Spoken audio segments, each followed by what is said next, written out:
Hey, Phil, good morning. Hi there, good morning. Okay, good, we can hear you. Oops. Are you practicing? Thanks for joining us. Can you test again one real quick? Test, test. Okay. Test. I'm a little loud. Yeah. Okay, great. We can hear you. We're going to turn you up a little bit. You can, again, go ahead and turn your camera off. We have a few items before us. Okay, beautiful. Thank you so much. Thank you, Phil.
Good morning, everyone.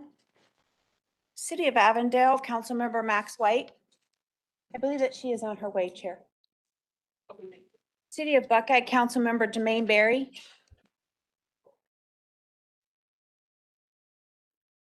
City of Chandler, Councilmember O.D. Harris.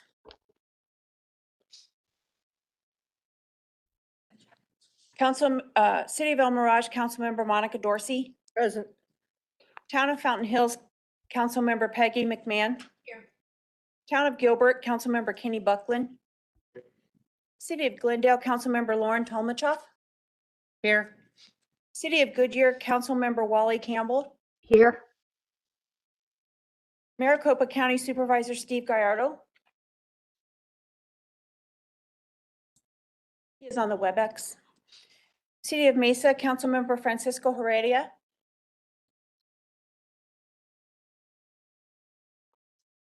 I believe he'll be joining as soon as their study session in Mesa is completed.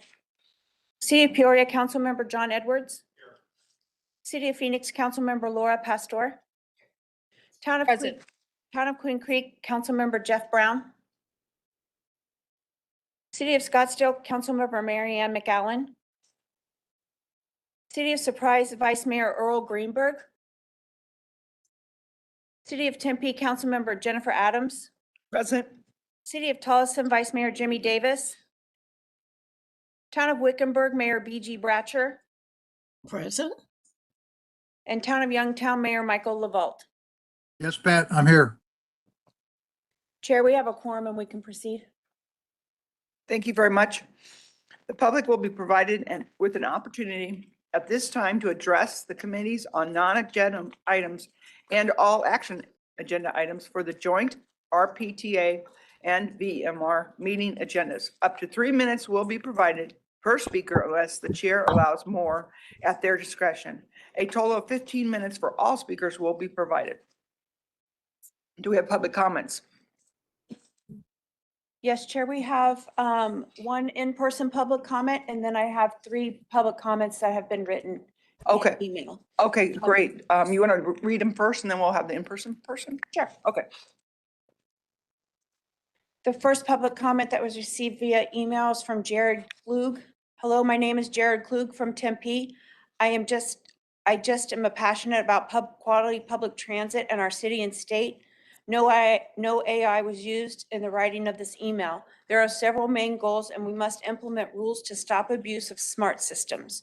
Advocating for tap to pay in as many avenues as possible for the sake of accessibility. Better customer-facing information, things like train arrivals, countdowns, near reliable live feeds in the VM app for real-time vehicle tracking, info screens at as many stops and stations as possible, transit signal priority where buses and trains get priority at all intersections and would greatly improve the transit experience. There needs to be better signage at the stations and especially Sky Harbor. There's a lot of Waymo ads with the mayor in them, and there's maybe one tiny sign at the Sky Bridge that takes you to light rail. Simple traffic calming measures, especially on side streets, and we need to demand that traffic cannot mix with buses, light rails, or the streetcar. Giving the City of Phoenix mayor the capital extension denial, being paid by Waymo and uncool capital pressure to make sure it doesn't happen. Waymo cannot be considered to be included in any part of the Valley Metro system or any micro transit program. I refuse to support that. Those are pretty affordable changes that can be implemented pretty quickly. More goals including, but not limited to, advocate for buses to have their own dedicated lanes that are physically separated from the roads, and bike highways should work in tandem with the bus lanes to get both buses and bikes off the streets while avoiding pedestrian conflicts on sidewalks. We should use these square mile grids and wide roads to our advantage to reorganize transportation modes and routes right of way. If we have enough space for 6, 7, 8 lanes of car traffic, we can easily dedicate space to BRT bus lanes and bike lanes. Bike lanes shouldn't share the car lanes or the bus lanes. They need dedicated infrastructure for safety reasons. We need to prioritize separating transportation modes to reduce as many conflict points with cars as possible.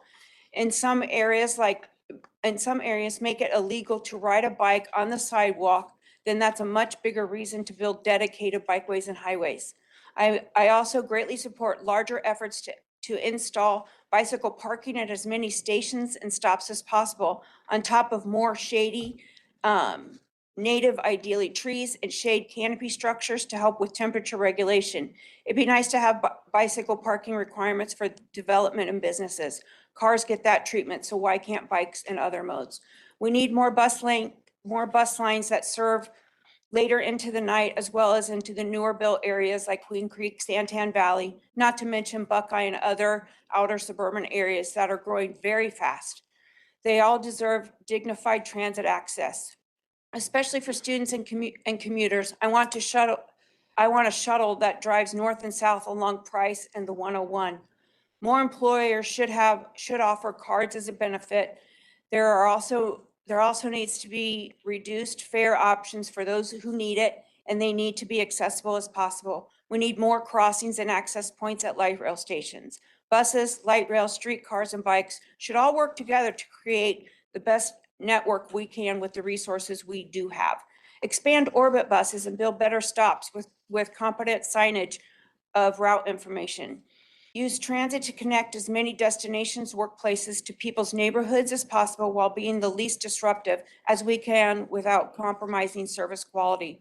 Rezone areas within a mile of light rail stations to upgrade in density for the sake of transit-oriented development, especially if there's an intentional push for less parking space.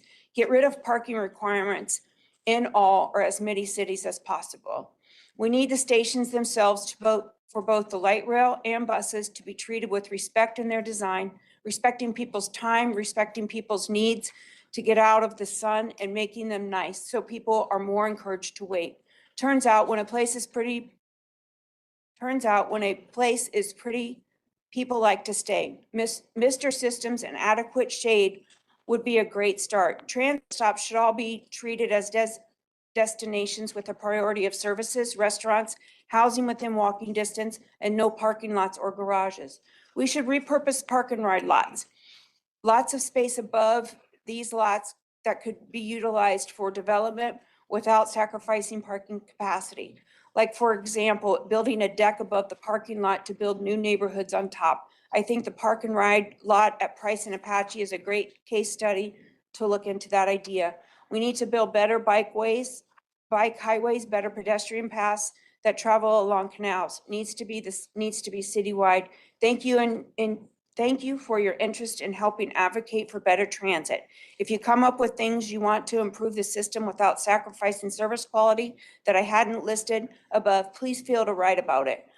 I look forward to seeing Phoenix become the envy of the world. We should strive to have the best BRT and light rail system in the country at the very least. Jared Klug. Thank you. I have more. Hold on. Are you doing 3 minutes? Pat, can I do it under 3 minutes? Yeah. No. I think so. Okay. This is from Aaron Kep. Oh, sorry. Sorry. Just a question for parliamentary procedures. Mr. Worrell, are we allowed to ask for things to be placed on future agenda items after public comment, or is that at the end of the meeting, sir? Either one would be fine at the pleasure of the chair.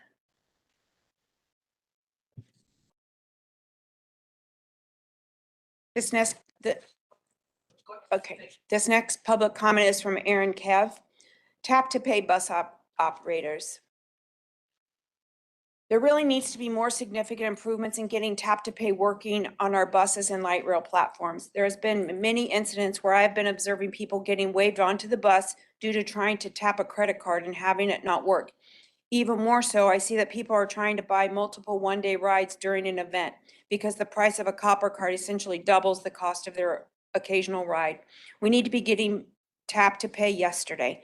This is something that is pretty affordable and just needs a policy change to be done in some configuration on the fare system, but greatly improve the rider experience. When I land at San Francisco or LAX, I get notification on my phone. What does it say? Welcome to SFO. Add Clipper to your wallet to ride public transit. Welcome to Los Angeles. Add tap to your wallet to ride transit. This puts transit top of mind. This is something that Apple does automatically, but this can't be done until the copper card is offered in Apple Wallet or Apple Pay Express Transit is available.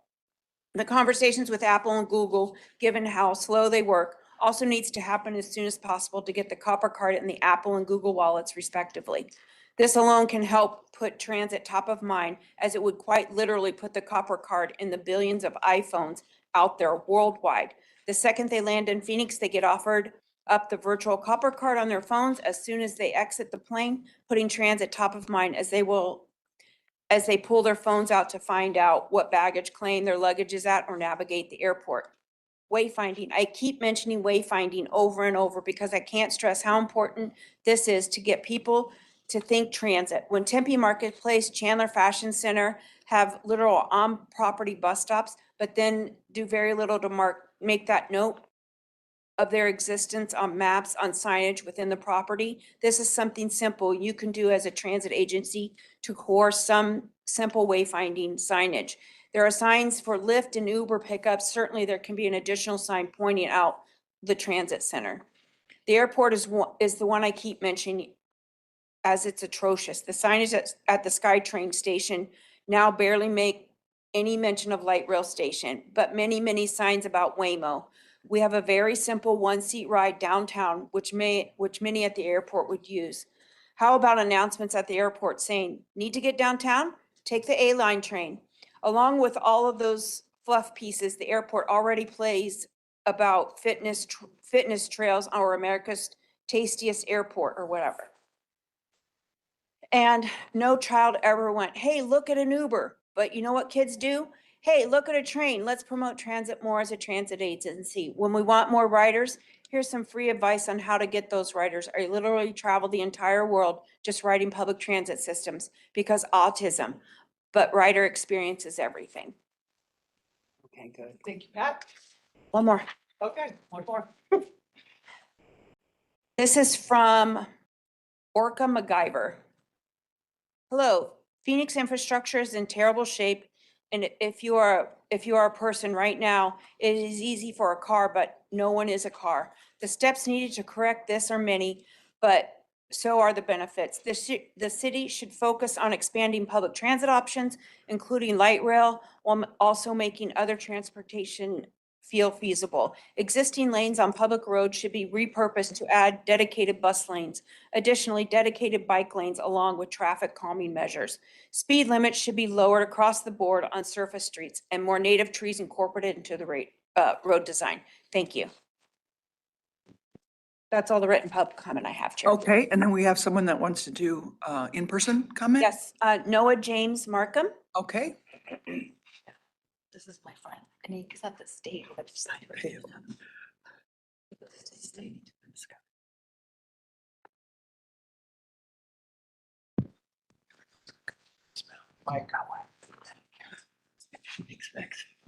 Wait, I could just. Here we go. Buckle up. Okay, thanks. Aloha to the Metro Board of Directors, and wow, it's nice to see the top of the board, Tempe. Yes, I love it. Okay, so my name is Noah James. I do have a few concerns as a person with a disability and how this system works. It's awful. It is awful. And I see a lot of white folks here, and that's embarrassing to me.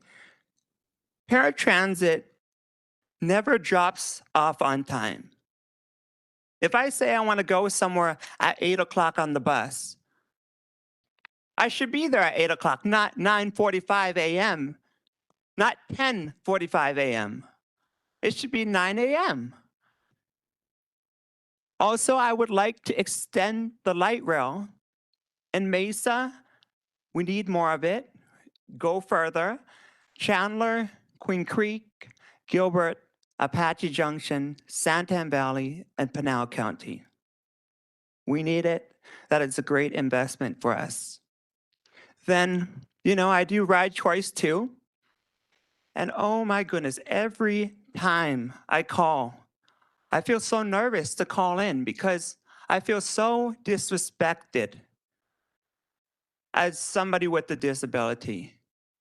If you don't like the job and you're trying to take care of people with disability, do not take the job. This is not okay. I feel awful every time I get off of that phone with Ride Choice. It is an awful experience. They don't know how to talk on the phone. They can't understand things. I mean, disabled people can't even talk their own selves sometimes. And to have somebody on the other side that doesn't understand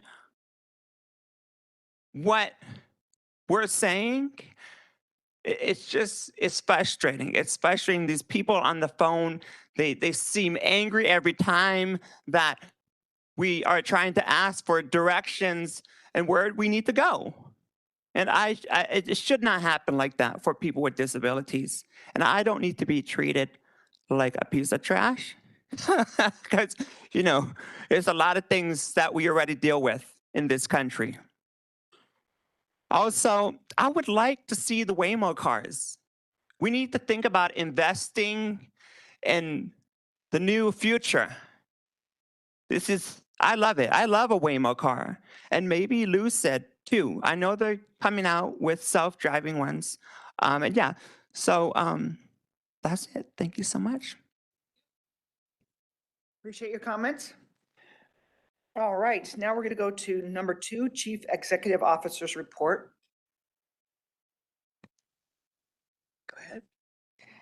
Good morning, Madam Chair, members of the board. I have a few items I'd like to provide you with an update on today. First is ridership. We had a very strong March for ridership across all modes. We saw 10% year-over-year growth across the entire system for bus, rail, paratransit, and a ride choice program. That equates to about 340,000 additional boardings in March of 2026 relative to FY25. For bus ridership, the largest increase came on Sunday with a 23% growth. And we've been talking about trends in our ridership, especially in the context of the bus network redesign. We are seeing more ridership across all of our modes, but especially bus during off-peak periods and during weekends. And so we look forward to working with your member city staff and this board to make adjustments to the system so that we can provide those service levels during the times people are now utilizing service and traveling. So a little bit different than the very peaked Monday through Friday AM and PM that we've seen historically. Our rail ridership also grew strong, also about 170,000 daily boardings with strong weekday and Sunday gains. We can take a little bit of a look in just a moment about where that ridership is coming from specifically. I do want to mention that in March, of course, we've seen increases in fuel prices. And since January of this year, we've seen a 45% price increase nationwide in retail gasoline. And as expected, we're beginning to see riders back on the system, especially rail and our commuter service. We look forward to continuing to provide the board with updates. Later in the meeting today, we're also going to touch on fuel prices in 2 different occasions. One, there's an item before the RPTA board focused on fuel hedging, and that's a focus on cost containment. And then when we discuss the operating budgets, Ken Kessler is going to give you an update on an item that was increased in the draft FY27 budget in response to current fuel prices. But let's take a look at what's going on in our community. So overall, bus ridership this year is up by 7%. Our circulators are growing strongest across the communities we have them. We continue to see double-digit ridership growth in light rail. Most of that is due to expansion, particularly on the South Central extension. We also had some big special events in the last month. We had the Red Bull F1 Showdown in downtown Phoenix. A lot of ridership, 42% increase. Kudos to the transportation, the service, and the maintenance teams for supporting those events. And of course, the Women's Final Four earlier this month, now this will show up in our April ridership, increased by 19% on that particular weekend. We had a number of wonderful events, as we often do across the spring, including the art fair in Tempe, which saw significant ridership increases on light rail and streetcar. We also are going to talk about fare today. Today, the item is fare administration. So I want to give you an update on where we are with the fare transition. To date, we have seen over 14 million taps and scans of fare media. Most of those taps and scans occur with copper cards at 35%. 30% are our mobile, our Valley Metro app, and our customers can plan and pay for their trip on the single app. Our Platinum Pass cards at 24%. These are our partnerships with employers and other institutions. We also are continuing to grow our network of reduced fare permits.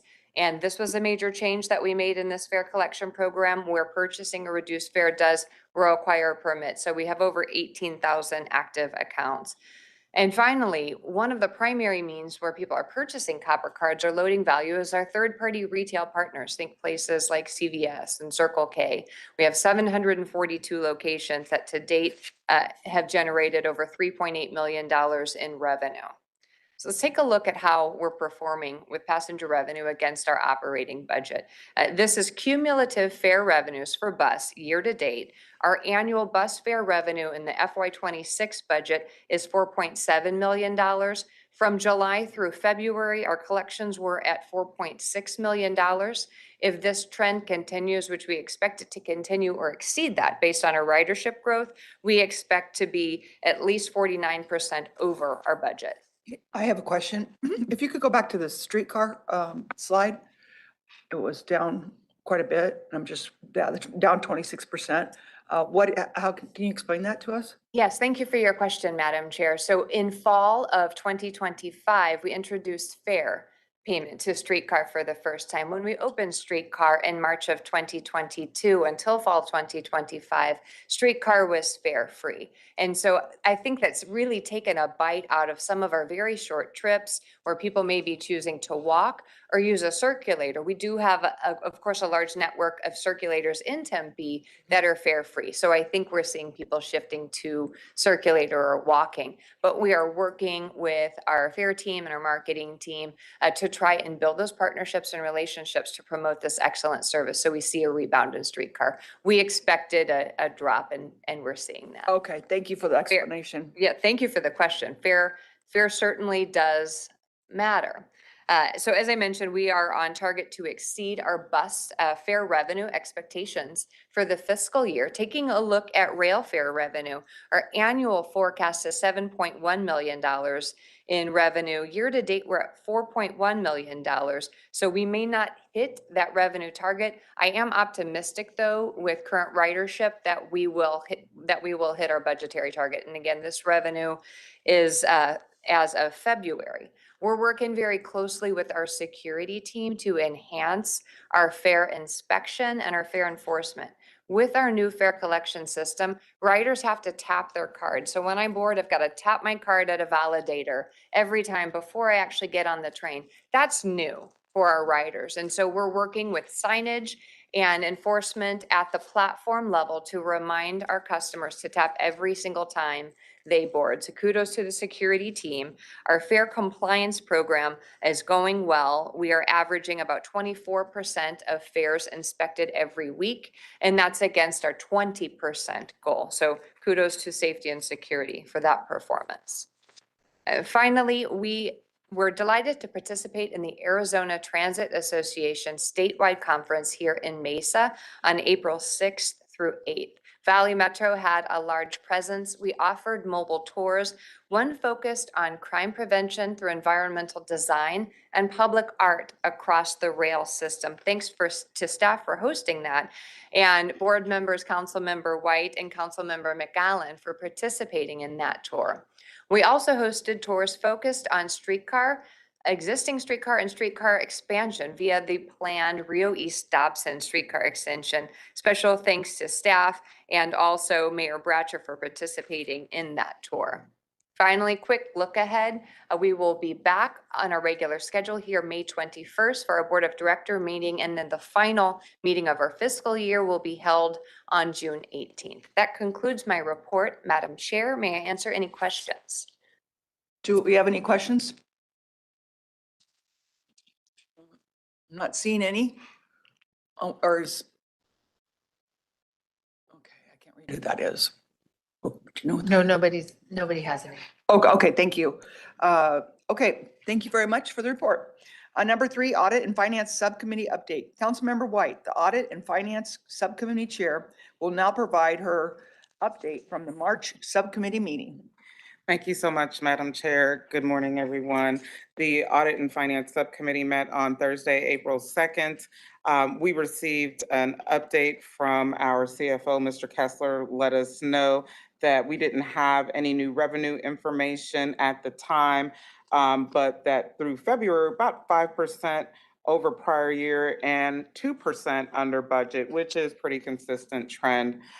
We also received the fiscal year 2027 Valley Metro RPTA and Valley Metro Rail preliminary operating and capital budgets. Mr. Kessler presented this information, and you're going to hear more about that in today's meeting. I have no reason to steal his thunder. We had the opportunity to receive Audit and Finance Subcommittee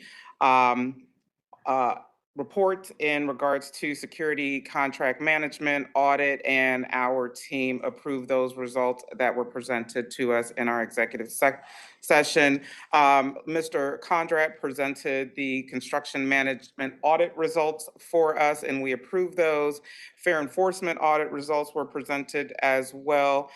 Those results were also approved. We had an internal audit update. One of the neat updates that we received from our chief auditor, Ms. Beckstrom, is that we have gone through our initial peer review, and the results are not confirmed. They are pending at this moment, but I believe that the Valley Metro Rail will become a Red Book certified shop, having preliminary results. I had the opportunity to speak with those auditors. We also, as I said, Mr. Conrad shared the internal audit update. As a reminder for all board members, all member agencies, intergovernmental agreement, contract change orders, amendments, and awards, those are available for review. The current event that we reported on that I'm sure we might hear a little bit more about later on, and if not, the Women's Transportation Symposium had their awards ceremony this month, and we, Valley Metro, received award for the South Central Light Rail Extension, and I just wanted to commend everybody who worked on that. I also believe Trevor had a team member who got recognized, I'm sorry, I don't remember all the names, for being able to hire and promote women to complete amazing projects here at Valley Metro. Our next meeting will be for AFS will be Thursday, May 5th at 12 p.m. And I'm available for questions. Does anybody have questions for Councilmember White? I'm not seeing any hands up. Anybody here? Okay, I'm not seeing nothing. We'll move on to number 4. Minutes from the March 19th, 2026 joint board meeting will be presented on the May 21st, 2026 agenda. Chair, I just want to make a quick note. It is the March 26th meeting. We didn't meet on March 19th. We met on Oh, March 26th. thank you for the correction. Okay, so So there's no action needed for the minutes today. okay, we reflect that in the, Yes. Mhm. thank you. Okay, number 5, executive session. Item number 5 is for an executive session. I request a motion to enter into executive session according to the notice that is provided on the agenda and the screen. Do I have a motion? So moved. Second. Okay, all in favor, say aye. Aye. Any opposed? All right, motion carries. We'll go to executive session. To our board members that are currently on the line, please switch to the confidential WebEx that you've received, and we will convene over in our 10B conference room. For our viewers on YouTube, this meeting will be held until the board members come back from executive session.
Oh, you got.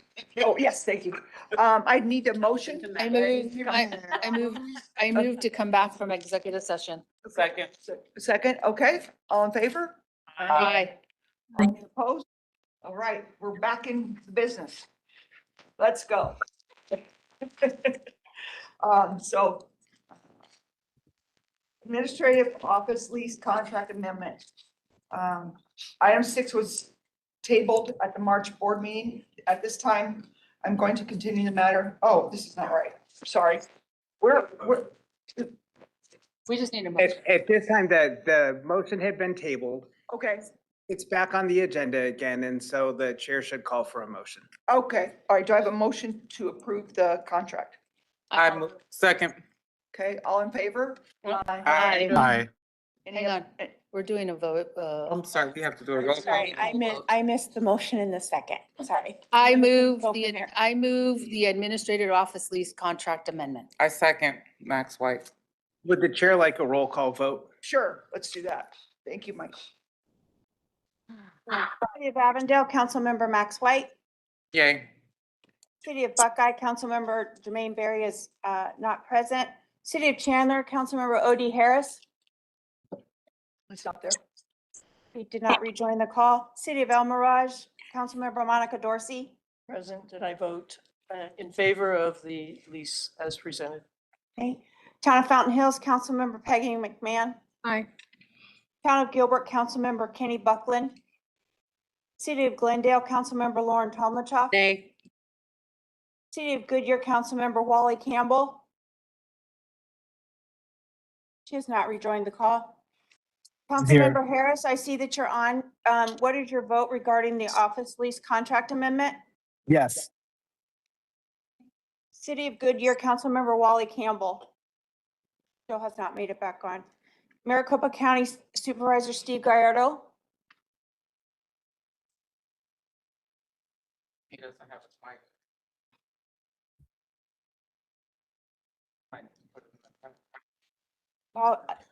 Supervisor, I'll come back to you.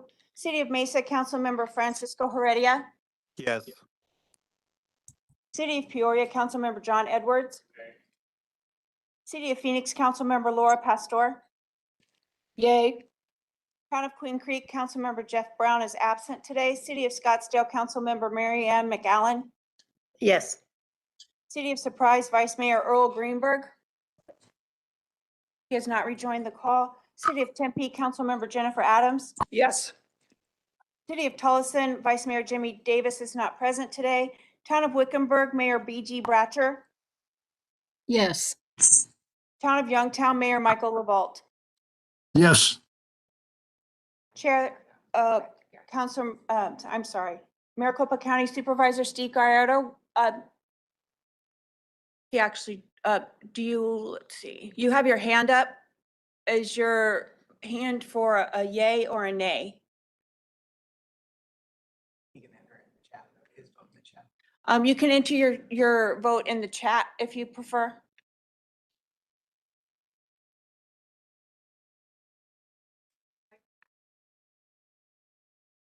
Not yet.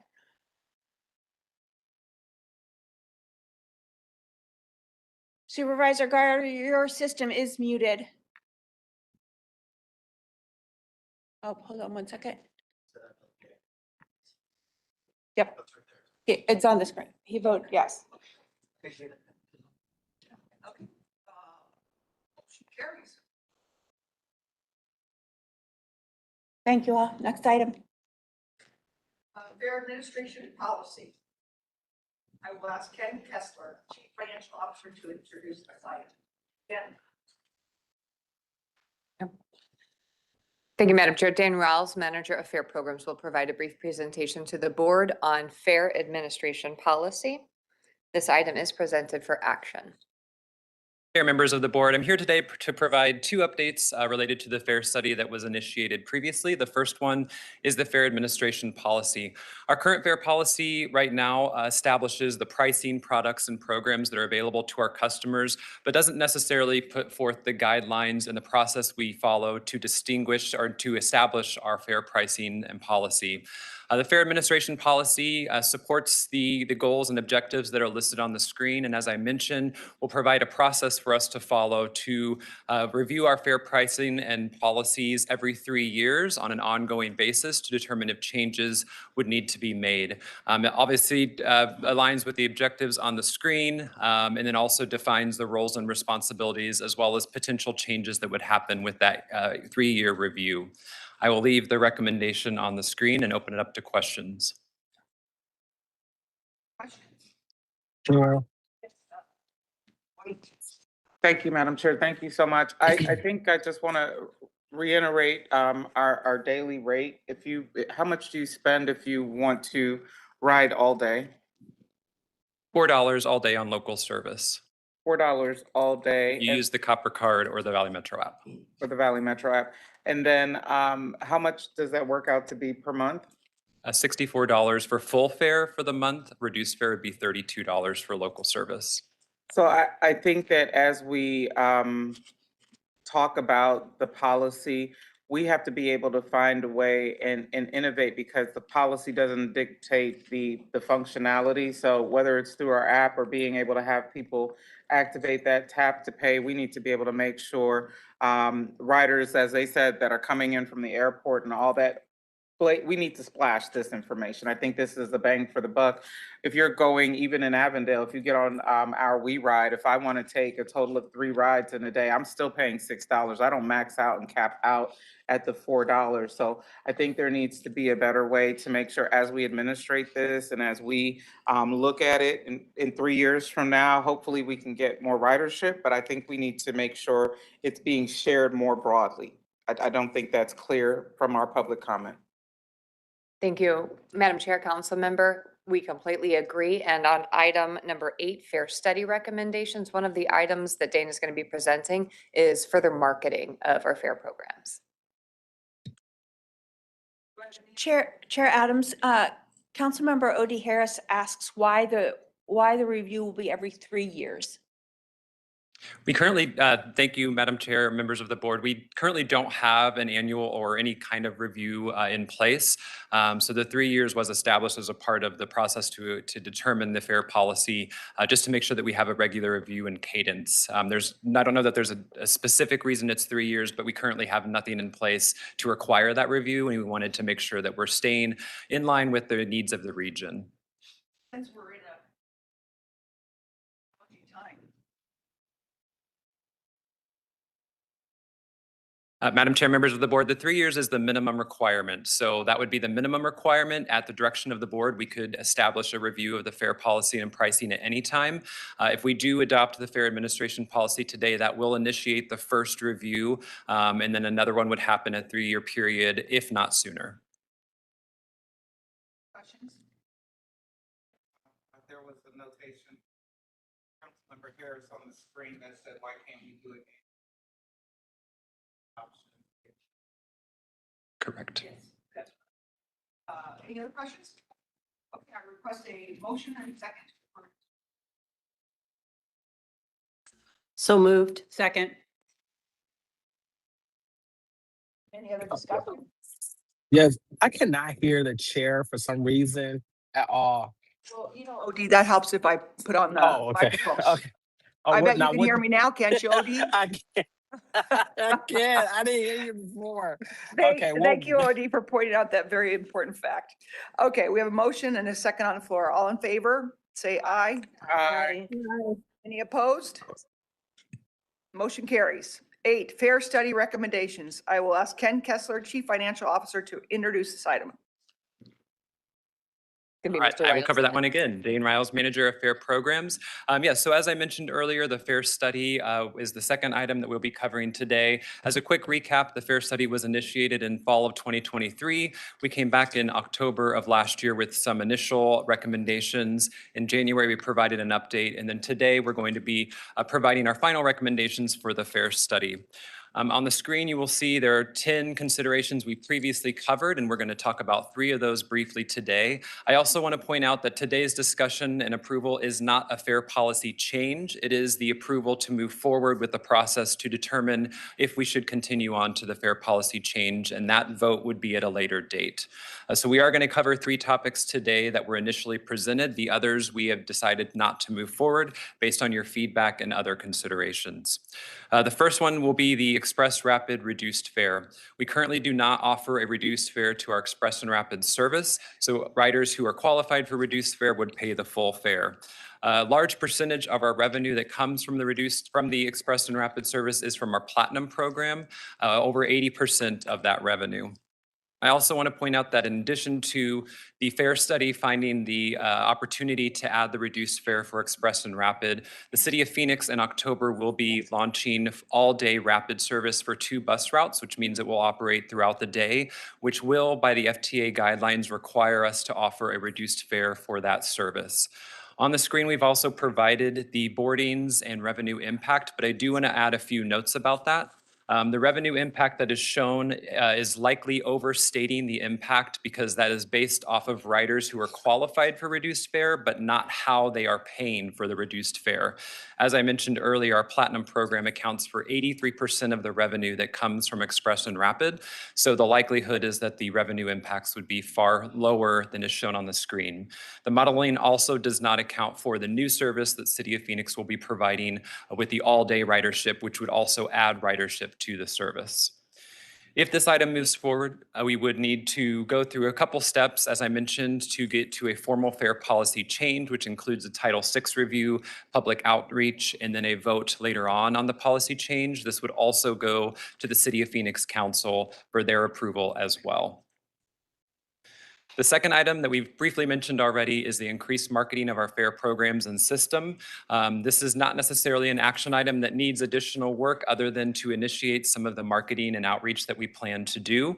We believe that with our new fare system and the flexibility it provides, that we can provide more education and opportunities to work with employers, event venues, and other regional partners to promote the services we have available, but also to make it more flexible for our customers. I have a question. Yeah, sure. Yes, so we have students that come from Phoenix, Nautuki, or wherever, that go to Tempe schools. And we would like to expand that so they can ride the bus for free also. Is that a possibility? We have had a Because of the few. youth schools, youth program, so go ahead. Yeah, Madam Chair, members of the board, we have had a few discussions with schools who are in that very scenario. Okay. Most of the schools that are using our A+ program are covering that cost themselves, whereas the Tempe program, the City of Tempe, is covering that cost for the school children. So it would depend on where we want to find that It's agreement. not covering the cost for students that are coming from another city. Right. Only Tempe. Right. So if they are not the Tempe resident, then we would need to determine where the cost would be covered, whether it's the school, which is what happens in other schools, or the city agreeing to cover that cost. Oh, okay. So the current program, in other words, Madam Chair, could be expanded to include students coming from jurisdictions outside the City of Tempe. We would need to quantify that and then amend, provide cost estimate and then amend the agreement. Could you do that? Just get us a cost estimate? We will work toward that. Sure. Yes. Okay, Thank you, Madam Chair. that'd be great. Councilmember Pastor. So how I understand it is if they're if they're not a Tempe resident, then they don't receive that reduced price or free, I think it is. And so then the Phoenix resident is responsible for paying for that ride. That's correct. Correct. So then that means you would have to do a cost estimate and come back to the city Mhm. that those students are from to see if that's even possible. Is that what I'm hearing? Correct. Okay, thank you. Thank you. I appreciate that. Could we do that next meeting? Have a report next week? Great, thank you. Okay, go ahead. All right, I will move on to the next one in the interest of time. The third item that is a recommendation of the fare study is some adjustments to our special event program. Currently, our special event pass has been very infrequently used, if at all. And I'm sorry, this is moving on me. So we did want to provide some opportunities to adjust that program to provide more flexibility to the special events.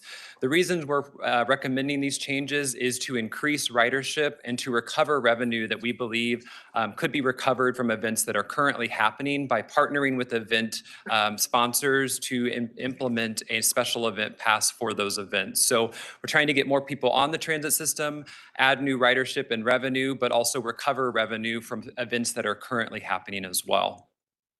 Our recommendation for this is on the screen, which is to offer a menu of fare products and pricing for special events. Once again, that provides the flexibility to make the program more attractive to event sponsors and hopefully get more partners who will take advantage of this opportunity and give transit options to all of the event attendees at their specific events across the region. This can be done a few different ways that I won't go through all the bullet points on this slide, but right now our fare pricing for the special events program doesn't really provide a discount of any type for the 2 and 3 day events. However, that is the most common events we are asked about doing partnerships with. So providing this flexibility will give us a little bit more of an attractive option for those events that are being put on. The other thing that I'll mention too is that of course the policy language that would be implemented with this change would put restrictions and establish limits and conditions to ensure that we're remaining within our fare recovery rates while also providing those attractive options for event sponsors putting those events on. Next steps on this one would be similar to the previous items. We will have to initiate the actual fare policy change process, which will include a Title VI review, public outreach, and eventually this would come back to the board with a specific policy change for review and approval at a later date. And I will stop there on that one and leave the recommendation on the screen. You're very welcome. Thank you very much for your presentation. So OD doesn't call me out. Okay, so does the committee have any questions? Any questions at all? Yes, go ahead. Thank you, Madam Chair. Have you looked at, in terms of the either reduced or no cost fares? I know we have a concern for safety and, we've ramped up some money for that for security. But unlike some communities, we don't have an actual transit police. Have you looked at possibility of offering something towards law enforcement or retired with LEOSA? They're not allowed to take action on misdemeanors, but man, they make great witnesses for the details for a subsequent arrest to ensure crime is processed. And if there's a felony, say a violent attack, most officers are armed. Policies all require they be concealed. No one's going to know it. But I have to stop you there because we're not on, I guess I'll ask Michael, but I don't think we can discuss that at this point in the agenda because it's not on the agenda. We're not discussing security, but I understand your point as it plays into. As we're talking about fares. I think we're going to get there, right? Oh. Yeah, yes. So I guess the point being, are you considering for other purposes, as described, different fare reductions that may have a mutual benefit? Thank you, Madam Chair. Thank you, Councilmember Buckland. In this fare study, we did not look at a program which would involve first responders either in uniform or out of uniform, riding the system at a free or reduced rate. If it is the will of the board, we can come back to this separate from this particular policy and evaluate that item. A common option in the transit industry is for transit agencies to offer first responders in uniform free fare when riding the transit system. We would accept any direction from the board to evaluate the program cost and structure similar to what we've done here. Thank you. And then one last question. In looking at fare reductions, have you looked at the city of Rochester, Minnesota's 20-year agreement with the Mayo Clinic? And if not, I would highly recommend it. It is 80% grant-based private partnerships that help. Mayo put in 20%, millions of dollars. Grants paid for the rest, and they're able to provide free fare in certain corridors for all of their residents. That could be huge for Valley Metro. So I would just encourage you to look at it. You decide if you do. Okay, thank you. Any other discussion? Okay, I request a motion and a second to approve the recommendation as presented on the screen. So moved. Sorry. All right, all in favor, say aye. Aye. All opposed? Motion carries. All right, number 9, Valley Metro Culture Survey Update. Jessica, can you introduce this item, please? Thank you, Madam Chair, members of the board. I'm going to invite Hillary Foos, our Chief of Marketing and Communications, to the podium to provide an update on one of the programs that falls under our strategic plan pillar, Invest in Talent. And this is our culture survey, which is an initial data collection process, and then our associated efforts to help be responsive to the needs of our employees. Hillary. This is essentially an employee survey, correct? It is an employee. Yeah, Okay. yes, ma'am. Yeah. Thank you for the clarification. Thank you, Madam Chair, members of the board. It's a pleasure to be with you this morning to talk about our agency culture survey that took place in 2025, and also our focus and priority on our people and creating a healthy and productive work environment. I just want to tie this back to our strategic plan. Our Invest in Talent goal is a primary goal and strategic pillar of our board adopted agency strategic plan. It allows us to focus our attention and efforts on attracting and retaining our very talented workforce, building growth and career opportunities for our staff, as well as fostering a very engaged, and you'll see, a very mission-driven organization, creating that positive work environment for all.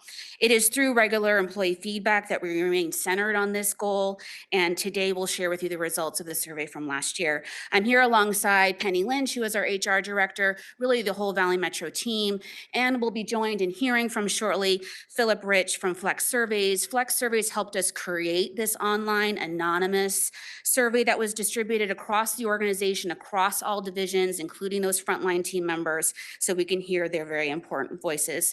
So I am going to turn it over to Philip and have him share the results of the survey. And Philip, I'll be your clicker, so just let me know when you're ready. Okay, beautiful. Thank you so much. Thank you, Madam Chair, as well as the rest of the board. The purpose, again, of my presentation here today is to give a little bit of context with regards to the recent employee survey that was conducted. If we can go ahead once here. Just to give some quick background on Flex, we're a boutique research firm. We focus exclusively on employee surveys of all different shapes and sizes. Myself, I have 20 plus years working in this industry, so I have some good experience working with other similar organizations as well. As we move forward, it was already mentioned, but confidentiality was a key component to the survey. And so it's important to know that no one within Flex, no one within the organization has any access to either who participated or who said what when it comes to the results of the survey. And while today we're going to be talking about a little bit of a high-level overview, we also have the ability to break up the results into some different departments, teams, divisions, with the purpose never to identify who said what, but really, in essence, trying to find out what are the unique wants and needs that are coming back from the employee population. So as we move forward, one of the most important things is participation. If we're going to be looking at the results, we need to make sure that we've pulled in a robust sample. And that's exactly what we have here. You could see the survey was a little bit more than a year ago here, February to March of 2025. Pulling in 84% participation is just a huge number, particularly, I should note, for a first-time survey within any population. Normally, we see these types of numbers improve over time as we build up a little bit of trust with staff. Starting at 84% is really excellent on an overall basis, and it gives us a fully representative view, not only overall, but into each of the different departments and teams as well. So as we move forward, I've tried to pull out some highlights of the results, and the quick answer is across the board, the results that came back from the survey were excellent, very strong. And the way that we're looking at this is not only overall, but you can see here, it was also consistent across all the topics within the survey, all the different departments and employee segments that we analyzed as well. I'm going to be pulling up a couple other slides as we go, and one of the other key components is not only looking internally, but also externally. How do our results compare against other similar organizations? And that's done through external benchmark, you could see here, by pulling in a random sampling of other organizations that have conducted a survey, but also match you based on industry, size, and region, three really important pillars here. And as we're looking at your results, again, it's important to keep in mind, most organizations don't take the test. It's traditionally about 20 to 30%. And so for that, when we're comparing against benchmark, really important note here, we're not getting compared against the whole class. I'd really describe it as the top of the class, other top performing organizations that are having this type of conversation within their teams as well. One other really important note as we're looking through, not only were the results strong when it comes to engagement and satisfaction day to day, but also the belief in the mission. Mission and vision are key aspects in any organization. And that's the key, especially when we're looking to engaging our staff and holding on to our talent moving forward. In addition to high level, as we move on, we've also been able to break up some results, and I've pulled in a little bit of a view here for you as well, where we'll be able to look at the next slide here, please, into some of the results across some of the different sections, themes, and topics within the survey. So these are the different pillars that we tend to look at to really try to understand what are some of the trends. This is our baseline, our first year study. The goal moving forward is to track our movement as well overall, but even more important within some different teams, departments, divisions. So this high level view gives us an overall picture, but it really gets more personalized as we take things down into different layers within. Across the top, you can see in blue, we have our averages on a 5 points. I have a question. Can you just explain the numbers a little bit more? Like what does Definitely. 3.6 mean? And yeah, if you can just back up a little bit and explain that, that would be helpful. The scale. Thank you, Madam Chair. Oh, it's a So as scale. we're looking across the top here in blue on top of all the bars, those are the averages that are coming back for the different sections within the survey. It's using a standard 5-point scale. Okay. 1 is strongly disagree, 5 is strongly agree to the different items within the survey. I get it. Along, Thank you. Sorry. Go ahead. no problem. And along the bottom as well, you'll note some more numbers. That's again our comparison to external benchmarks. And so again, what it shows me is across the board, we're really matching up very strongly to other similar organizations. You can see in some areas we're coming in on par, in some areas we're coming in a little bit above. I would say a really strong performance you can see here when it comes to comp and benefits, and a couple areas as well. But across the board, again, for a first-time survey, to me, it's really important to point out when we're getting matched up against other organizations, we talked about that 20 to 30% earlier. Keep in mind that many of them, some are first timers as well, but many of them have a little bit of a head start on us, sometimes as much as 5, 10, 15 plus years conducting these types of surveys. So again, from my experience, these are fantastic results. And the goal moving forward is how do we really action them? How do we get some good growth moving forward as well? As we continue to the next page, we're again summarizing some of this benchmarking. And to me, this is really what jumps out.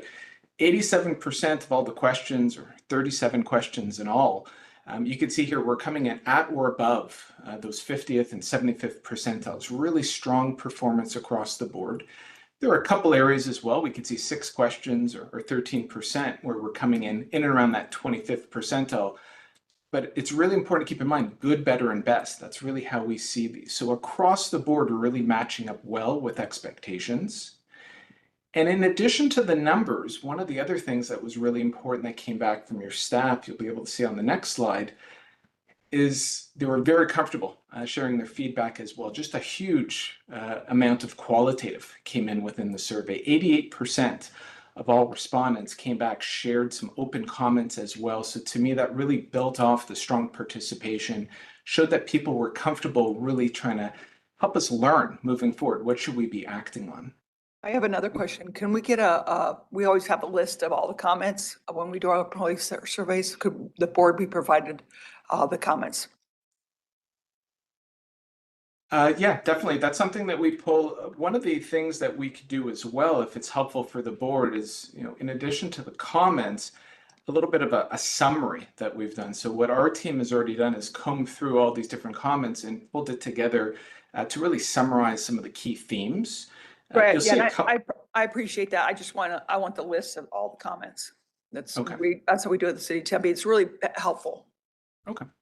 But I appreciate you summarizing it too. Thank you. And you'll see that actually even on the next couple of pages as we jump ahead here. If we go to the next page when it comes to strengths, as we're digging into these are some of the key themes that came out of the survey. Job role alignment, really strong linkage within the organization, but also to the roles within the organization. job commitment overall, that belief and that wanting to, again, stay within the organization. And as I mentioned earlier, belief in the mission and vision. Those were some of the key strengths that we saw emerge. On the flip side, some of the things that we're going to want to look into, as you could see, are some of the opportunities. Workload, work-life balance. That's going to be one of the key learnings moving forward overall, but in particular, team by team, leader by leader, department by department, how we can improve that. Communication, really, there's this desire for updates and information globally, but also bringing that down locally to different teams and departments so that we know what's going on around the organization. And then lastly, recognition. Not a one size fits all, but sometimes it's peer-to-peer, managers to employees, all sorts of different levels, but really just trying to build that in to the day-to-day as well. Thank you, so with Phil. that, I'd like to hand it back as well so that we could talk about some of the actions that have been put in place. Thank you, Phil, for that. As you can see, there's a lot of good work here and results, sharing the feelings and optimism of our team, as well as some opportunities, and we're committed to delivering on those. So this next slide just shares with you, how did we share the results? How did we continue to garner feedback? And we've done a variety of the methods that you see there, between town halls to lunch and learns to focus groups. We also conducted management training, so our management staff knew how to talk to and make changes according to what we heard from the input. And then all divisions, really from bottom up, from the staff, created action plans for how to put what we heard in this survey into action. I'm going to talk about some of those here in the next slide. Sure. A question, the last slide you had, or the one before that? Yep. The one before that? Yes. Okay, so what percentage of employees, because it just says the workload and work, I'm really into these employee surveys. So what percentage were saying these opportunities, the things that they wanted to see different? Madam Chair, members, Phil, would you have that number, or we can provide it? It was a very strong theme that was heard largely across the board, but I don't have the specific number.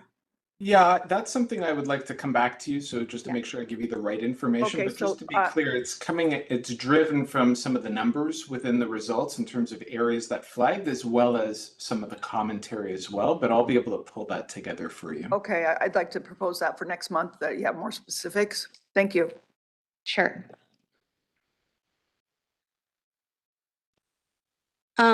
So just the steps that are underway now as we begin to implement based on this feedback. So you saw some of the areas of opportunity. We are creating right now staff-led working groups to focus on some of those key areas of opportunity. You saw recognition. How do we enhance our program there? Internal communication. How do we make sure that we have a regular, strong cadence with our staff, a feedback loop, and those regular updates that they desire? Process improvement, innovation. So certainly seeking to streamline, create efficiencies, which we also think will help with work-life balance and some of those other themes that we heard through the survey. So we're getting those groups together now. Staff have volunteered to participate. We're excited to get those groups going here this quarter with implementation planned for the fall. We're also working on those work-life balance strategies. So some things we're working on: strengthening team coverage, more proactive planning within departments and divisions, streamlining, and hence that working group I mentioned, in addition to many other opportunities. We are also working to enhance team communication and leadership accessibility through those feedback loops, enhance internal communication. The working group will help with some of those ideas as well, creating a more regular cadence of staff town halls and increased management presence here in this building, but also at our maintenance facilities. Some of the other supportive strategies that have been underway and continue to be underway that support the underpinning of supporting our network of people and creating a healthy workplace are what you see in those last few bullets. We have and continue to strengthen our agency wellness program. Not only is it focused on physical health, but also mental health, workplace and environmental health, enhanced productivity, et cetera. This group has gotten together over the last year plus, and we've held held healthy cooking classes in this building. Had to be aware of the fire alarms. We had a big group participate in the recent rock and roll marathon and other fitness challenges. And we've also initiated a book club to help with that mental health aspect. We also please. Interrupt you, I'm sorry. We have a question. Absolutely. Thank you for letting me. And the background information, it says team communications and leadership accessibility. Sure. It says predictable updates, feedback loops, and physical presence at regular cadence. Well, I'm trying to understand the physical presence. Is leadership available here? I mean, does like me, underline, would I have access or are they working off-site or what is that? Could you please explain that? Yeah, I think I'll give a little bit of context and then I'll answer your question. Thank you, Madam Chair, Councilmember McMahon. It's important to remember that we're in the business, we're people serving people. So many of our staff are dispersed and we are a 24/7, 365 operation. Over 60% of Valley Metro team members are actually working as part of our maintenance division. Most of them are based out of our operations and maintenance center, and we work 3 shifts. So each shift has supervision. But one of the things that we're doing, to give you an example, is we're now having monthly team meetings. Every team, every shift, that's being conducted at that deputy chief level so that they have that FaceTime with their chief. So the staff is on site, yes, but the leadership is on site, to your question. But our staff is also out over a broad geography. So we have to be really deliberate about creating those opportunities for FaceTime and to push out information, but also to be receptive to staff feedback and questions. Absolutely. Thank you. Okay, proceed. Yeah, thanks. So the second to last bullet there, we have a platform called Wellable. It's part of our healthcare benefits that really drives employee engagement. So there's fun employee challenges, activities that really engage the whole organization in their health and wellness.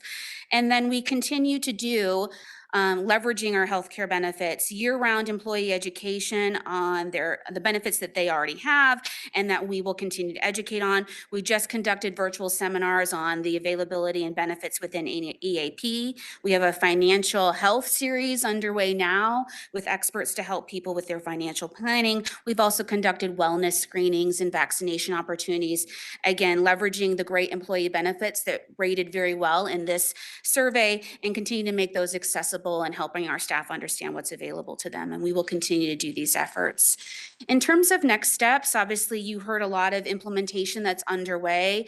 We will create that regular cadence and enhance really that regular cadence of employee engagement and accessibility, continued education on our many benefits, focused on wellness. And then we will plan to do another version of this survey basically 2 years later. So in that early 2027 timeframe to help us understand our efforts meeting what our employees are looking for to help enhance our workplace and work environment and retain the excellent people we have in this organization. So we will be doing this again early in 27. With that, Madam Chair, Phil and I and the rest of the team are here to answer your questions if there are any. Any questions for the group? Seeing none, I've kind of done mine already, so just next month I would like to have them come back. Go ahead. I just want to commend some of the results. I think we kind of brazed over them. Great job. I do want to spend some time thinking about and speaking about the excellent job our CEO is doing during some tumultuous times. I think that we are holding your feet to the fire, so please don't expect us to back down at all. As and we're going to question you every step of the way because we're questioned by every community and every community member we have to go back home to.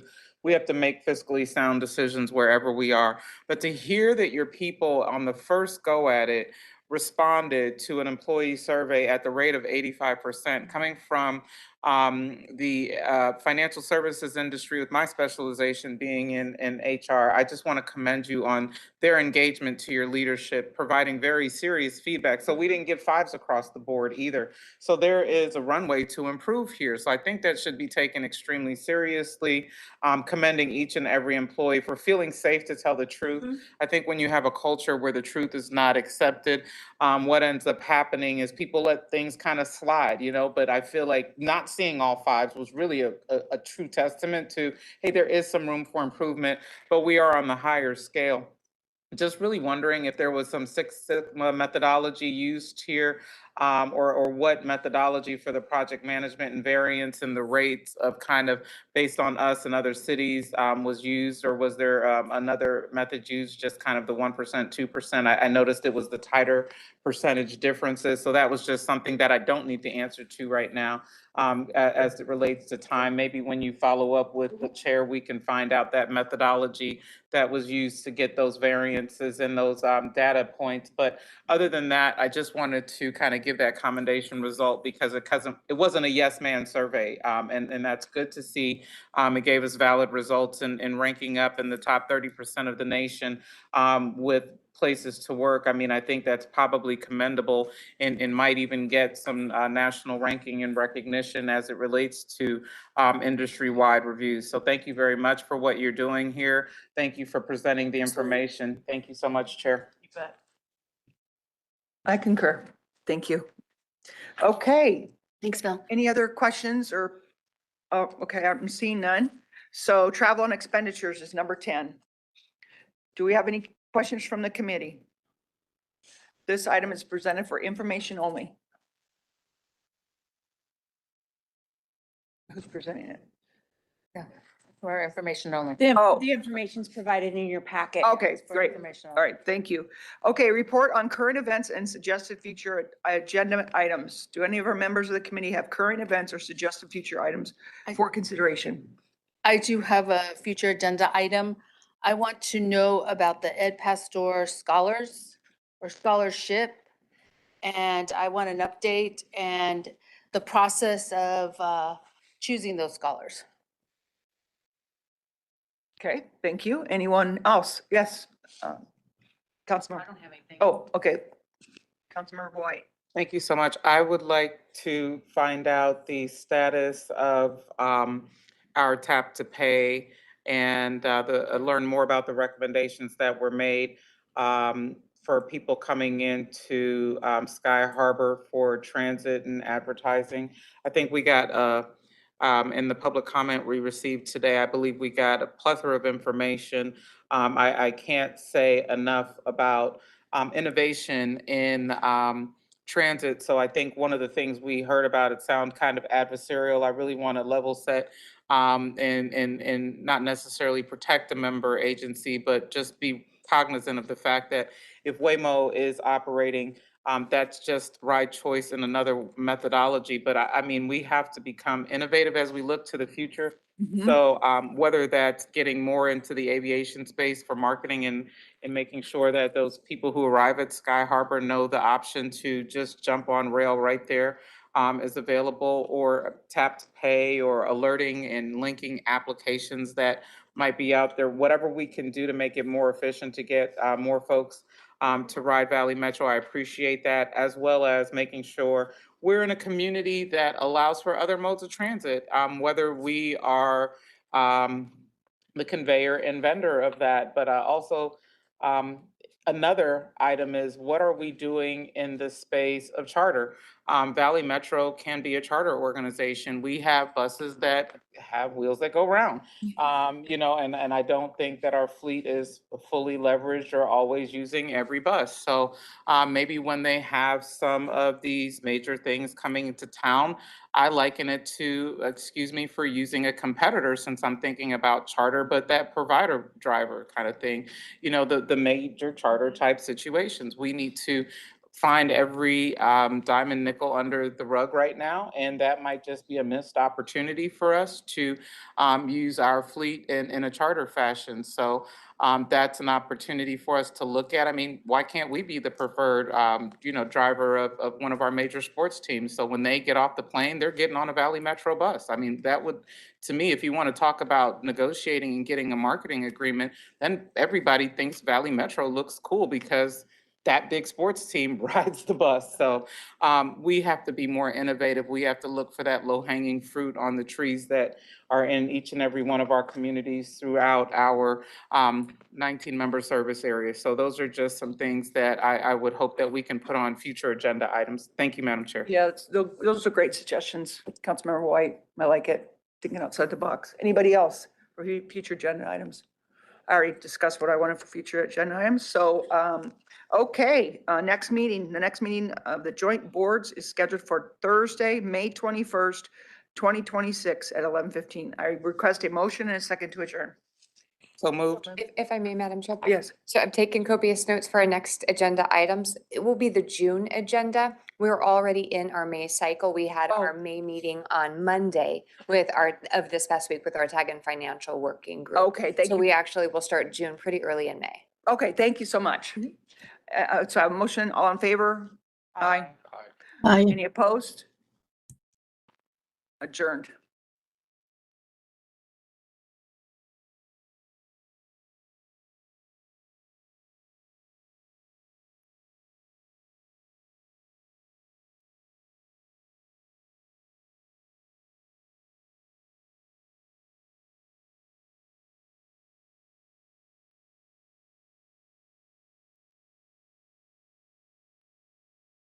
We're running behind today.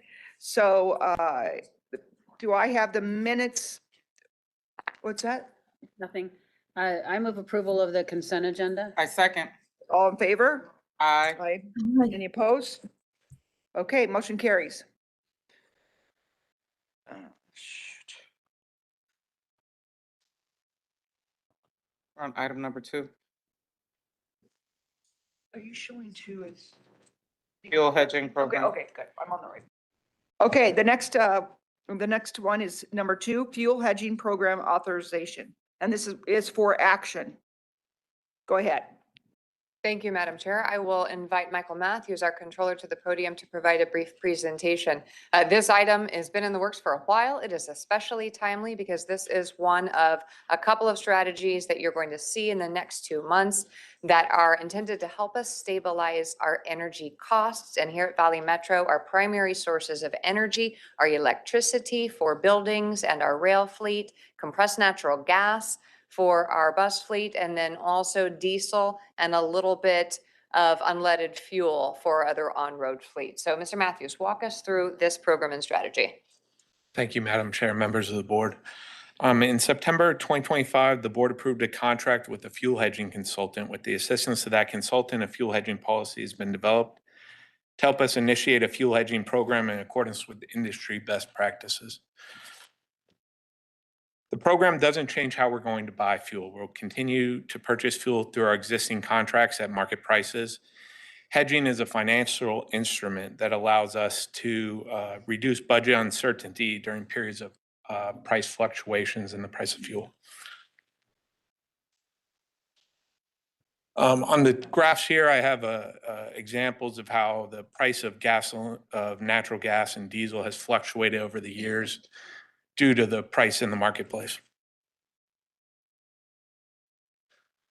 Also, for fuel costs, which we use to fuel our paratransit vehicles, there's similar fluctuations caused by the price of fuel. I have a couple examples, Madam Chair, that I could walk through, or I could just summarize. Please summarize. In both examples, whether or not the price of fuel goes up or down, we continue to pay pretty close to the budget price. So in the first example, our budget is $500,000 for 100,000 units, or 500,000 units of fuel rather. And the net fuel cost after hedging would be $481,250. You see at the bottom of the slide. Had hedging not been in place, we would have paid $600,000. So the budget variance is reduced dramatically. Even in however, it cuts both ways. So if we implement this fuel hedging policy, if the price of gas had gone down from our budget, we would have paid $375,000 for that fuel without the program. However, once the program's in place, we'll pay $470,000. Again, closer to the budget. So it provides that budget certainty. We're not alone in implementing a program such as this.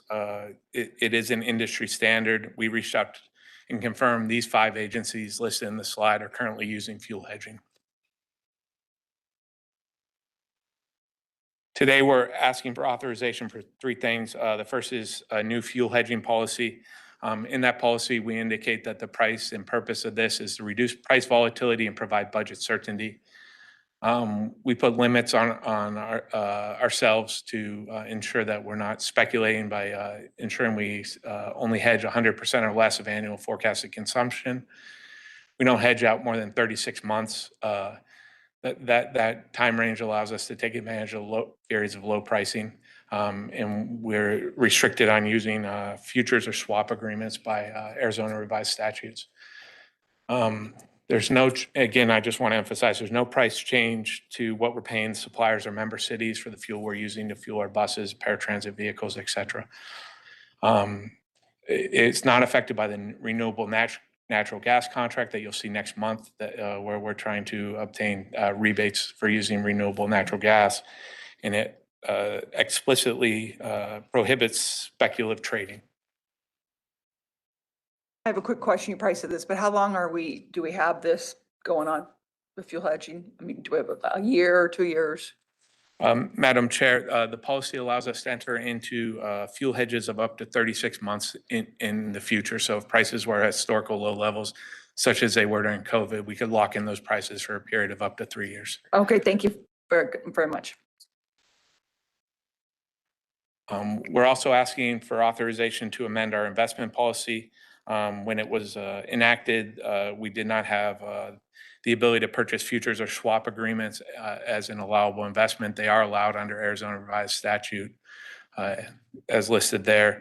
And we asked for authorization to purchase something up to 36 months in advance. Currently, it's limited to 2 years. And again, that's to take advantage of periods of historically low prices when should they present themselves. In addition, we're asking for authorization to enter into an agreement with RJ O'Brien. Our consultant is going to help us place the orders, but we need a future brokerage firm in order to hold those investments. RJ O'Brien is the largest independent futures brokerage firm in the U.S. Based on our transactional volume, based on our historical fuel usage, assuming that remains the same, the price we'll pay them is about $3,500 to $4,000 a year in transactional fees. Once we enter into an agreement with RJ O'Brien, we're going to deposit $1.25 million with them. The reason for the large deposit is with these agreements, every day you're sent to market. So for example, if we had 500,000 gallon equivalents of natural gas hedged and the price of that fuel dropped by 2 cents, we'd immediately have a margin call due by the end of the day of $10,000. So this reduces our administrative burden of constantly wiring money in between us and RJ O'Brien to satisfy any margin calls. That money, I should point out, that money will not remain idle. We're able to invest that money when it's not being used in U.S. Treasuries or similar investments. So it's not just sitting there not earning any return. The money can be transferred at any time. So if we have significant gains in the program, that money can be taken out and it can be reduced. Madam Chair, members of the board, today we're requesting the recommendation as shown on the screen. Happy to answer any questions. Does anyone have any questions? Councilmember. Just real quick, I know we're running short of time, but so does RJ O'Brien, what kind of analytics do they use to determine like how big of a shift in the fuel market does there have to be for them to actually, I mean, obviously they can't be trading daily in a volatile market. So how does that work? We enter into the fuel hedging agreement and then they base it to market every single day. So if the price of unleaded fuel rises as it did, a couple of weeks ago, we would receive and tomorrow. we would receive a gain deposit in our account. Alternatively, if the price lowered, they take the money out of our account up until the 1.25 million was exhausted. Okay, thank you. Okay, Councilmember White. Thank you so much, Madam Chair. Thank you for the presentation. I'm taking a look at just our portfolio of investments in the past. Valley Metro's investments have made us a more, I guess, positioned us well because we've made money off of our investments. Will we be in the same situation after we don't let this money sit idle? If we are realizing revenue, are we going to be moving it into the same investment that we have existing portfolio, or is that moved in? Is this broker going to be managing that? RJ O'Brien will manage that. They'll invest that money at our discretion. We'd instruct them to invest those in US Treasury notes or money market funds. Who is our other investor that currently manages our asset portfolio? Michael, do you want to take that? Yeah, PFM Asset Management. Okay, thank you. I think they were absorbed by US Bank recently, but the same firm has been working with us for many years. So similarly invested is the response, Councilmember White, in a different portfolio. Thank you very much. I appreciate that and hope that we continue to be profitable. Very good. Any other discussion on this? I'll entertain a motion to approve and a second, please. I move approval of the fuel hedging program. I second. All in favor? Aye. Any opposed? Motion carries.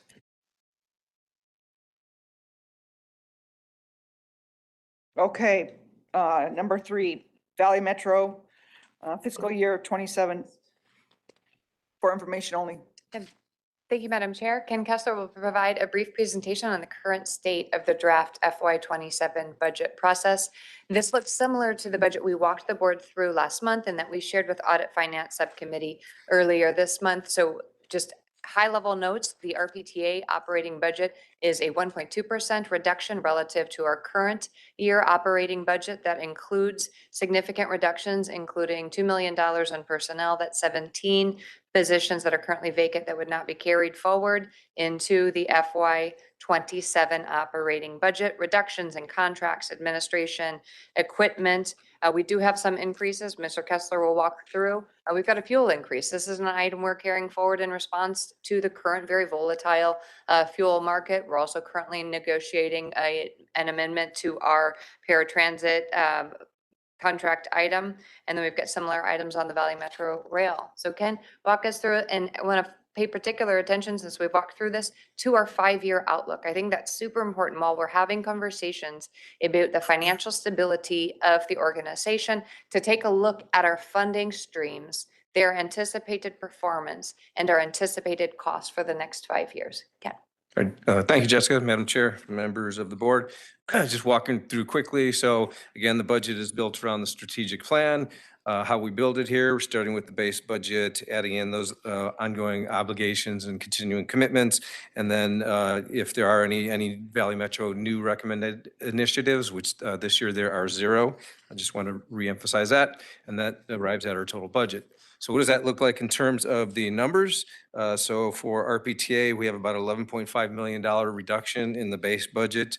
A piece of that, $7 million, due to some Phoenix operated service that was funded with public transportation funds that they were utilizing their jurisdictional equity balance in the last couple of years, have pulled that back now as we're reaching the end of Prop 400 and the concept of jurisdictional equity. But the remaining balance of that reduction is true cost reductions in our actual budget for RPT operations. So moving from that base Madam budget. Chair, may I just ask a question before we move on, or do you want us to wait to get all the way through the presentation? You can ask questions anytime. Okay, so is that 3.4 million approximately, is that going to be an ongoing savings? Do you anticipate that, or is this a one-time thing? Well, Madam Chair, Board Member Tomasoff, so the 3.4 represents just this specific year's year-over-year change compared to 26. In terms of the base reductions made in addition to the Phoenix service, yes, some of those items were one-time items in the current year budget that we don't expect will continue. Some of those were areas where we identified trends of underspend in certain parts of the budget that we have pulled back on based on the actual spend history. So yes, so that reduction will continue. Not to say that we'll see a year-over-year reduction, because we do have things like contract rates and things like that that do escalate over time. So okay, thank you. Certainly. So yeah, so an overall $3.4 million reduction when we factor in those ongoing obligations. And just to show right there, the base budget does comprise 97%, and those cost drivers year over year represent just 3% of the overall operating budget. So now, just a reminder in terms of the budget development updates, what we've made those reductions, as I mentioned, the base budget, some reductions we've made based on feedback we've heard over the last few months from the various presentations we've done from member city staff, management team, as well as the board. So we continue to make those reductions, and just want to highlight and show a summary of what Jessica touched on, the most recent adjustments to the budget. So you can see there, we have a number of reductions that Jessica had mentioned, totaling about almost $1.9 million. But we do have some adjustments upward from the previous version. The transit services, that's our paratransit contract. We're working through negotiations with the current provider to extend that contract. And based on the latest updated information where those negotiations are at, we have bumped that up. The fuel adjustment, as Jessica alluded to as well, to be mindful of where fuel prices are going.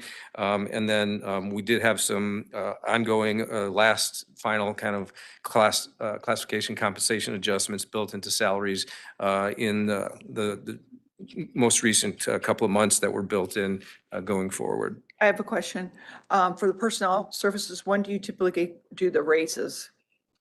Like in July or? Yeah, Madam Chair, members of the board, merit raises do go in effect with the first full pay period in July each year. Okay. And so these personnel reductions, this represents the position reductions. Yeah, I understand that. I'm just asking what we're thinking for, how much we're going to give the. Yeah, so, like what percentage? So in terms of adjustments to salaries for staff, at this point, built in the budget, we do not have a cost of a living adjustment in there, so that's at 0. And we have an overall average merit increase across the board for the agency of 3%. So it's at 3% that's built into the budget. Comparing to FY26, we had I believe it was about a 2% COLA and a 3% merit. So we are being mindful of the fiscal situation we all face, but at the same time recognizing we want to make sure we're able to retain staff. So finding that balance. So that's why we move forward in that manner. Okay, and I also want to commend you on freezing the 17 positions, because that's a lot of salary savings. So good job.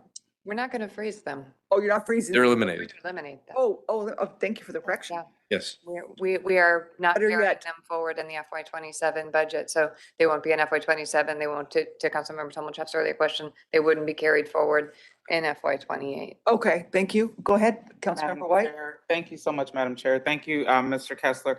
I think when cities are only really giving 2%, it sounds like, in merit, for us to be able to cut $1 million in personnel, I don't mind the COLA. I'm not have no COLA as well. So there is no COLA this year. To be able to do, you said merits, they'll be 3% or 3.5? Yeah, 33% overall average. So depending on where your performance evaluation falls, some people could get 0, could get 1, 2, 3, whatever, et cetera. Yeah. And it is performance based, correct? Yes, performance based. Does that still allow for someone to get a 5%? It would be highly unusual. Very good. Thank you. All right, go ahead. Okay, so again, with those additional adjustments necessary to be mindful of where our paratransit contract is at, fuel, et cetera. So we do have an overall net increase of about 472,000 from the last version. But again, that moved the needle from last month. It was a negative 1.3% year over year change to a negative 1.2. Okay, thank you.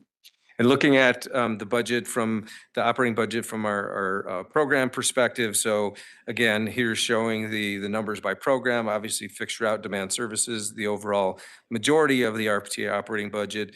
I do want to point out regional services as well as administration, finance. We are showing some fairly significant reductions there, 15% and 8% reductions respectively for those two categories.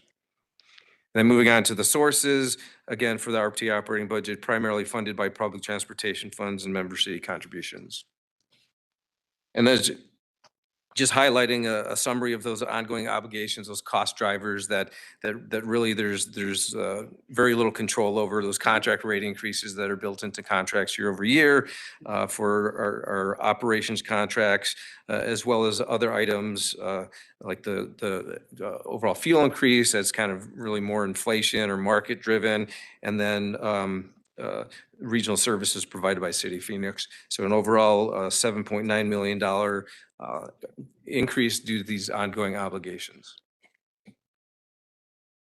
Now, looking at the capital program, again, regional fleet for RPTA being the largest capital category we have, an overall $3 million reduction year over year. Looking at the sources that fund our capital program, public transportation funds and federal funds that are the sources for that program. So now looking at pass-through funds, again, here on the pass-through funds, this is for things that RPTA either disperses funds to member cities like that lottery funds or things like the VMR personnel, that cost flows through to VMR. And then on the uses side, you'll see like those VMR personnel costs are reimbursed by VMR to RPTA. And then the other funding sources like PTF and the lottery funds that fund that program. So now moving on to the 5-year program. So for the operating program for RPTA, a little over a $2 billion program for the next 5 years. You can see here the year over year changes. I do want to point out, it has been mentioned by some staff in recent previous presentations about differences between our 5-year forecast and the MAG RSTIP, same 5-year period having differences. And those differences are due to a number of reasons, the approach and the way we forecast versus MAG, and the fact that MAG built out a 20-year program, forecasting using kind of high-level assumptions like 3% year-over-year growth in costs and things like that. We're using more granular information in terms of the contract rates that we know, so we're able to build those year-over-year changes into the budget and more granular cost assumption changes like that. We will continue to work closely with MAG to make sure our programs are very much aligned. I will say this, they will never match dollar for dollar due to a number of reasons. Timing, we update this, like this 5-year program has been updated probably 4 or 5 times in the last 4 or 5 months. We've been updating it as we update the budget because everything flows through to outer years. MAG's RSTIP, the most recent version, I believe that was updated late calendar year 25. And so just due to the nature of our process, we update it more frequently as we go through the budget process with adoption of the budget by the board in May or June. Madam Chair. Yes. Mr. Kessler, so on the I lost my place. This is really small for my eyesight.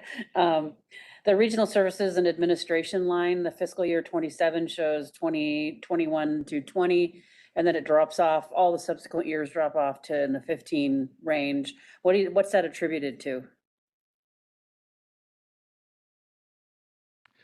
That's a good question. I would have to reach out to my team to get the details on that. Thank you. You bet. Have that next time. Okay, so I'll move on now to the 5-year capital program. In the 5-year capital program here, you can see we have about a nearly $900 million program. Sources of funds, again, for RPTA capital, very much reliant upon federal funds and public transportation funds. Also do want to point out, again, regional fleet being the biggest part of the capital program in terms of uses, and as well as member agency disbursements. So those are those disbursements I mentioned before in the pass-throughs, as well as pass-through of PTF funds to member agencies for PTF-funded projects that they're carrying out. So here's a recap of the budget timeline with the target for adoption of the budget in May.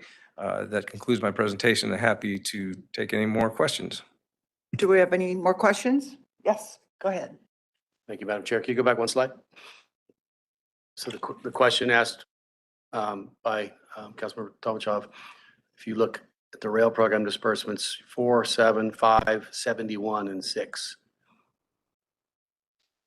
Yeah, so that kind of, yeah. So Madam Chair, Board Member Buckland, so basically what that represents is initially the rail disbursements from PTF are kind of in the next couple of years, very limited to things like state of good repair and some minor capital costs.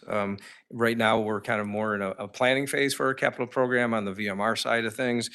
So that with no construction going on and things like that. Then as we ramp up in the future, we see some additional, and then also state of good repair as it kind of ramps up on the rail side in terms of needs. So that's why you see fluctuations with the disbursements to the rail program.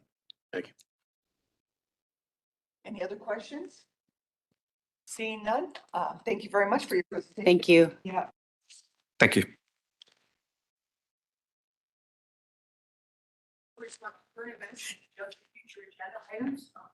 Hang on. Number 4, report on current events and suggested future agenda items. Does anyone have any future agenda items or events that they want to discuss? Seeing none, we'll move on to number 5. Next meeting will be Thursday, May 21st at 11:15. We are adjourned. Okay, now next rail. Good job. Yeah. Good to see you. Yeah, you too. Okay. Okay. Do you?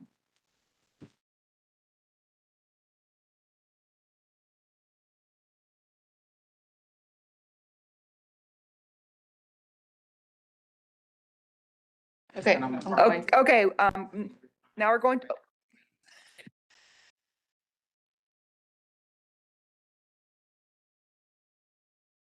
Okay, see you later.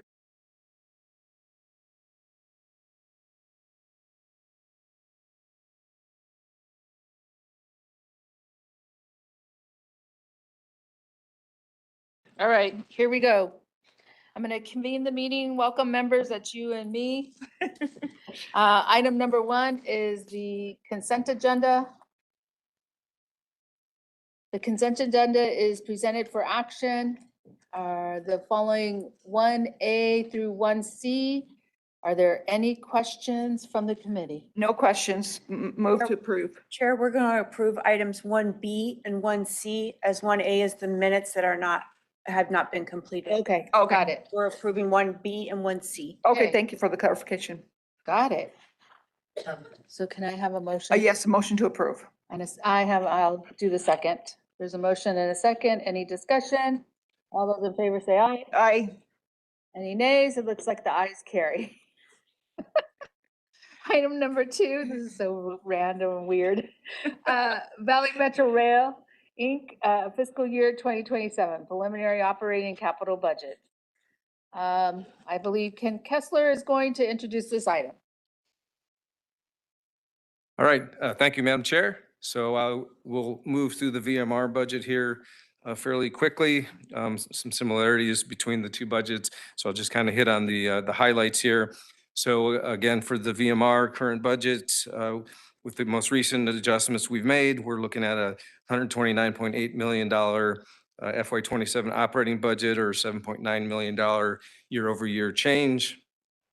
And again, there's the breakdown. The base budget makes up about 93%, and those ongoing cost drivers make up about 7%. Again, the budget development updates, same thing. We've worked to reduce the base budget and each version of the budget going forward for the last few months. And then to show a summary of those adjustments, do want to mention on the personnel reductions, 11 of the positions are RPTA related, 6 are related to VMR. On the VMR side, we do have it broken out a little differently because some of the positions for VMR are actually to some extent capital related. So we want to give that breakdown here. Also show the items that we have reduced in the budget since the last version. As well here, we thought it was important to show some capital changes, especially given that going forward under the new Prop 479 rules, the cities have to fund some items on the capital program that they didn't previously. So we have moved the capital budget down $10 million, moved the operating budget down by about $600,000.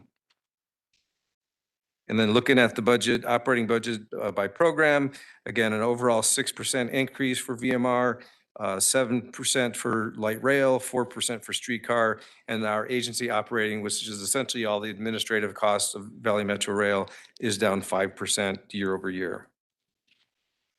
And then the sources for the operating program, again, very heavily reliant on member city contributions, as well as fairs, advertising, and some federal funds. And those year-over-year cost drivers is continuing commitments and ongoing obligations. Again, contract rate increases for things like security and our transportation provider, as well as some other items that are moving. Insurance premiums. Insurance continues to be a challenge for VMR, seeing increases there each year. And then also some increased costs for parts, as well as utility increases year over year. And then on the capital program, here we have, you could see as the corridor specific programs are reducing, like South Central and Northwest Phase 2. We have some trailing costs for South Central, and Northwest has a little bit of trailing cost, but mostly moving forward, that's the additional vehicles that are being purchased under that project, milestone payments for that. And you can see state of good repair and future project development becoming a bigger overall proportion of the capital program for VMR, as our construction activities are kind of at a lull right now as we're working towards planning for future extensions. And then on the sources side, again, here, federal funds and member city contributions making up the majority of the sources that fund the capital program. Looking at the 5-year forecast, again, similarly, the way we forecast, we use some of the more granular information, contract rates that we know in existing contracts and things like that to forecast going forward. And so on the sources side, you could see, again, member city contributions being the majority, and then operations and maintenance and security on the use side being the majority of the budget. And do want to point out for the agency operating portion of the operating budget overall each year and for the 5 years represents just 2.7% of the overall operating budget. So a very low percentage towards administration and VMR.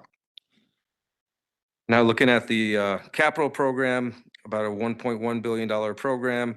Again, funded very largely by federal funds and member city contributions. And then looking at the uses of our capital program, again, you see in addition to projects that are planned to ramp up like Rio East Dobson and West Phoenix, future project development and state of good repair, again, increasing their overall portion of the capital program over the 5 years. So there's the timeline. Again, same timeline, and that concludes my presentation. Happy to take any questions. Any questions? There are no questions. Thank you. Thank you. Appreciate it. Item number 3, report on current events and suggested future items, future agenda items. You have any? No. Neither do I. But I do have item 4. Okay. Next meeting, the next board meeting is scheduled for Thursday, May 21st, 2026 at 11:15 a.m. Thank you.